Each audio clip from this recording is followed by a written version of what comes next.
আসসালামু আলাইকুম। আমি আতিকুল্লাহ। ফ্রি বাংলা টিউটোরিয়ালে আপনাদেরকে স্বাগতম।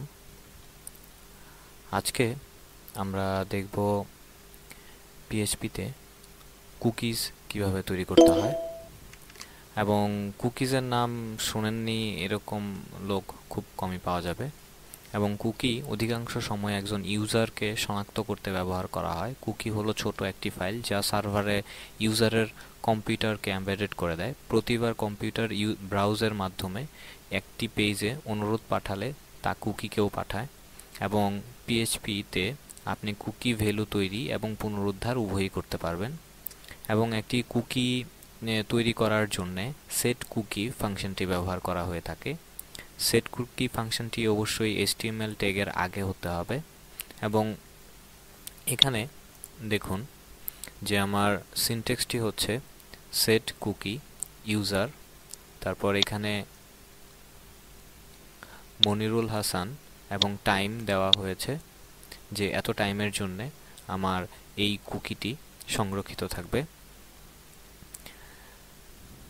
এরপর আমার সেই ফ্রম যেই আগের যে আমরা কোডটি দেখেছিলাম সেই কোডটি আমি এখানে বসিয়েছি।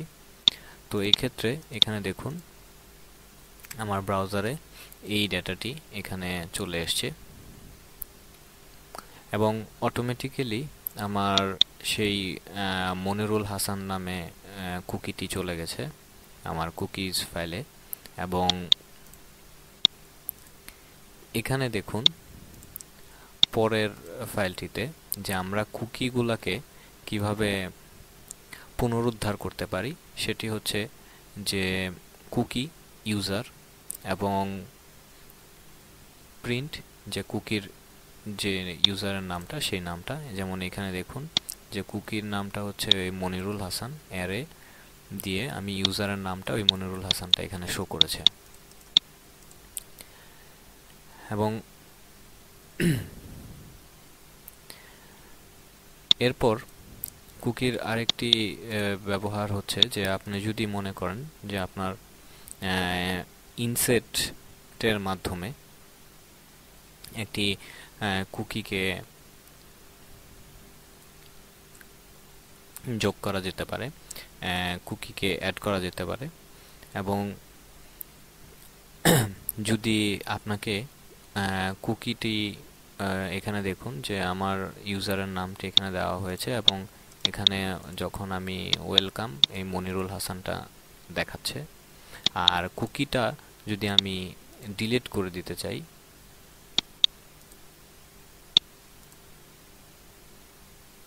তাহলে আমাদের সাধারণত যে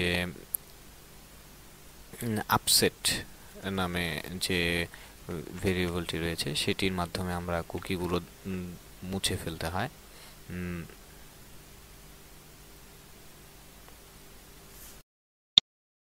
সরি, অ্যাকচুয়ালি আমি একটু ভুল বলছি যে ইনসেটের মাধ্যমে আমরা কুকিগুলোকে শো করতে পারি, যেটির মাধ্যমে আমি এখানে মনিরুল হাসানটি শো করালাম। আর কুকিগুলোকে আমাকে যদি রিমুভ করে দিতে হয় তাহলে এখানে আমার যে টাইমটি রয়েছে, এই যে এখানে যে আমি টাইমটি রয়েছে সেই টাইমটিকে মুছে ফেলে যদি মনে করেন যে এখানে আমি প্লাস দিয়েছি যে এতক্ষণ আমার মনে রাখবে, আমি যদি এটাকে মাইনাস করে দিই তাহলে এই কুকিটি ডিলিট হয়ে যাবে। এবং এখানে দেখুন যে ধরুন ওই আগের মতো আমি এখানে একটা কিছু দিলাম যে আমি ডেটা প্রকাশ করলাম এবং এখানে আমার এটি শো করছে এবং এটি এই পোস্ট ইয়ার মাধ্যমে শো করছে।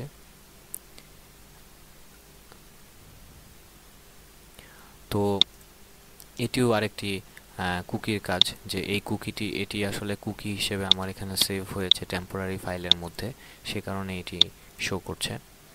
এবার আমরা দেখছি যে একটি পেজ কাউন্টার কিভাবে তৈরি করতে হয়। আমরা বিভিন্ন জায়গায় দেখি যে একটা পেজ কাউন্টার তৈরি করার, যে একটি পেজ কতবার ভিউ হয়েছে। তো সেই পেজ কাউন্টারের জন্য এখানে দেখুন যে আপনি যখন সেশন এইটির জন্য আমরা সেশন ইউজ করে থাকি এবং সেশনের কাজ অনেক ধরনের হয়ে থাকে। যখন আপনি কোনো অ্যাপ্লিকেশন দিয়ে কাজ করেন তখন আপনি এটি যখন ওপেন করেন কিছু কিছু পরিবর্তন সাধন করেন এরপর বন্ধ করে দেন। এই বিষয়টি অনেকটি সেশনের মতো। কম্পিউটার জানে আপনি কে, আপনি কখন অ্যাপ্লিকেশন চালু করেন, কখন শেষ করেন, এটি সে জানে। কিন্তু ইন্টারনেটের একটি সমস্যা আছে যে ওয়েব সার্ভারটি জানে না আপনি কে বা আপনি কি করেন। কারণ এইচটিটিপি অ্যাড্রেস স্টেট মেনটেন করে না। তো একটি পিএইচপি সেশনের মাধ্যমে এই কাজটি আমরা করতে পারি, যে আপনার যে কাজটি করেছেন, একটি পেজ কতবার ভিউ করেছেন, অথবা আমরা যে লগ ইন করি, লগ ইন করার পর দেখবেন কিছু কিছু সাইট রয়েছে যে সব সাইটের মধ্যে আপনি লগ ইন করে ঢুকেছেন, কিন্তু আপনার পিসিটি কিছুক্ষণ যদি ইনঅ্যাক্টিভ থাকে, সেটা 10 মিনিট, 5 মিনিট, 1 ঘন্টা, এটা বিভিন্ন সাইটের উপর তাদের যেই টাইম সেট দেওয়া থাকে সেই টাইম সেটের উপর ডিপেন্ড করে যে আপনি অটোমেটিক লগ আউট হয়ে যান। তো এগুলোও হচ্ছে আপনার কুকি সেশনের কাজ। তো এখানে দেখুন যে সেশনের জন্য কিভাবে আমাদের কাজগুলো করতে হয়, সেটি হচ্ছে যে আমি session start, if inset session, এখানে ভিউ দিলাম, এবং ভিউ দেওয়ার পর আবার সেশনটির পর ভিউ এবং সেশন ভিউ প্লাস, মানে একবার ভিউ করলাম সেটা তো দেখাচ্ছে এবং সেই ভিউয়ের প্লাস দেখাচ্ছে। আবার এখানে এরপর এটার অথবা যদি ভিউ না হয় তাহলে সেটা ইকুয়াল টু 1 দেখাচ্ছে। তো সেই হিসেবে এখানে দেখুন যে আমার পেজ ভিউ আস্তে আস্তে আমি রিলোড করার ফলে আমার এখানে পেজটি কাউন্ট হচ্ছে। তো এটির মাধ্যমে আমরা সেশনের কাজ এইভাবে, এই ধরনের কাজ এভাবে হয়ে থাকে। আর এবার আমরা দেখব যে একটি মেইলকে কিভাবে সেন্ড করতে হয়। যে আমরা যখন একটি ইমেল অ্যাড্রেস সেন্ড করি, দেখবেন যে আমরা ইমেল অ্যাড্রেস সেন্ড করার জন্য একদম সহজ একটি পদ্ধতি হচ্ছে যে ইফ ইনসেট রিকোয়েস্ট ইমেল, তারপর ইমেলের মধ্যে রিকোয়েস্ট, এবার ইমেল সাবজেক্ট মেসেজ। এই জিনিসগুলা মেইলের মধ্যে যে আপনি যে মেইলটা দিচ্ছেন সেই মেইলটা সাবজেক্ট এবং আপনার মেসেজ এবং এরপর মেসেজটা সেন্ড করার পর আমাকে দেখাবে হচ্ছে thank you using our mail form. এরপর এখানে আমার একটি ফর্ম তৈরি করে দেওয়া হয়েছে, যেমন এখানে দেখুন যে এখানে আমার একটি ফর্ম তৈরি করা হয়েছে, সিম্পল একটি ফর্ম, কিন্তু ফর্মটি যাওয়ার পর এখানে পেজ নট ফাউন্ড দেখাচ্ছে, কারণ আমি এখানে আমার অ্যাকশনের মধ্যে আমি এখানে আরেকটি পিএইচপি ফাইল তৈরি করেছি, যেটির মাধ্যমে আমার সার্ভারের সাথে কানেক্ট করবে এবং সার্ভারের সাথে কানেক্ট করে আমার মেইলটি সেখানে সেন্ড করবে। তো সেই ফাইলটি আমি এখানে তৈরি করিনি। তো এই অ্যাকচুয়ালি পেজ ফর্মে এভাবে ফাইল পাঠানোর জন্য এই কাজগুলো করা হয়ে থাকে, এবং এটি এভাবে করা হয়ে থাকে।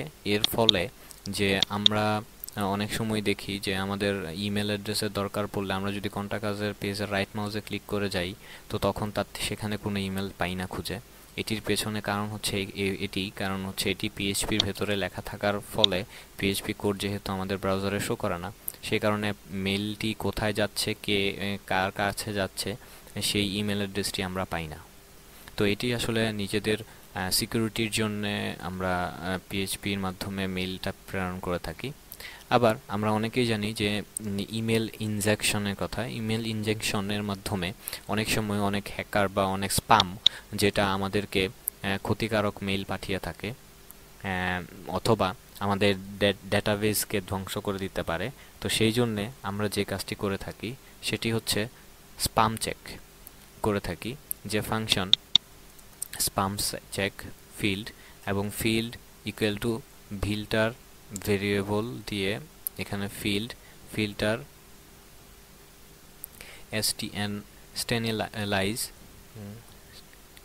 স্ট্যানিটাইজ ইমেল, এবং এরপর ফিল্টার ভার দিয়ে আবার ফিল্টার ভ্যালিডেট ইমেল, যে আমার ইমেলটা ভেরিফাইড কিনা। যদি রিটার্ন হয় তাহলে রিটার্ন ট্রু, তাহলে তো আমার মেইলটা যাবে, আর যদি না হয় তাহলে ফলস। এবং ইফ ইনসেট রিকোয়েস্ট ইমেল, এবং যদি ইমেলটা যায় তাহলে mail check, spam check, request email, এবং ইফ মেইল চেক ফলস তাহলে যাতে দেখায় যে ইনভ্যালিড ইনপুট, যে আমার ইমেলটা ঠিক হয়নি। এলস আমার এখানে যে মেইলের মাধ্যমে এখানে আমার মেইলটি চলে যাবে, সেই মেইলটি এখানে দেখানো হচ্ছে।